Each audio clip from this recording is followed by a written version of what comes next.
এই ବର୍ଷା ଦିନରେ ହ୍ୟୁମିଡିଟି ପାଇଁ ସ୍କିନ୍ ତ ପୁରା ଚିପଚିପା। ଆଉ ମୁଁ ଚ୍ୟାଲେଞ୍ଜ କରୁଛି to achieve the glowy glass skin. Dot and କିର ୱାଟରମେଲନ୍ ସୁପର ଗ୍ଲୋ ଟନର ପାପୁଲିରେ 5-6 ବୁନ୍ଦା ନେଇ ଏମିତି ଆପ୍ଲାଏ କରିଦେଲି। ତାପରେ vitamin C plus E gel moisturiser. ଦେଖନ୍ତୁ କେତେ ସାରି ସାରିଲେଣି। ଏଇଟା ଜେଲ୍ ଫର୍ମୁଲା ଆଉ ୱାଟରି ଟେକ୍ସଚର, ସେଥିପାଇଁ ଆଖି ପିଛୁଳାକେ ସ୍କିନ୍ରେ ମିଶିଯାଏ। ଏମିତି ଏବଜର୍ଭ ହେଇଯାଏ ଯେ ଜଣା ହିଁ ପଡ଼ିବନି ସ୍କିନ୍ରେ କିଛି ଲଗେଇଛନ୍ତି ବୋଲି। ବହୁତ ଲାଇଟ୍ ୱେଟ୍। ଆଉ ଶେଷରେ vitamin C plus E SPF 50 PA++ sunscreen UVA UVB blue light କୁ ପ୍ରୋଟେକ୍ଟ କରେ। ଆଉ ଏଇଟା ଫ୍ରେଗ୍ରେନ୍ସ ଫ୍ରି ମଧ୍ୟ। କ୍ୱିକ୍ ଏବଜର୍ଭ ଆଉ ହ୍ୱାଇଟ୍ କାଷ୍ଟ ବି ଦିଏନି। ଆଉ ଏଇଟା ଆପଣଙ୍କୁ ଦେଖାଇବା ପାଇଁ ମୁଁ ଭିଡ଼ିଓରେ କିଛି ବି କଟ୍ ଲଗେଇନି।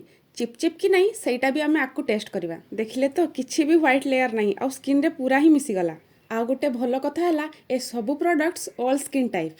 ଟିସ୍ୟୁ ପେପରରେ କିଛି ବି ଅଏଲ୍ ଟ୍ରାନ୍ସଫର ହେଇନି, ମିନ୍ସ ସ୍କିନ୍ରେ ସବୁ କିଛି ଏବଜର୍ଭ ହେଇଯାଇଛି। ନୋ ମୋର୍ ଚିପଚିପା ସ୍କିନ୍, କେବଳ hydrated glowy glass skin. Product link pin କମେଣ୍ଟରେ।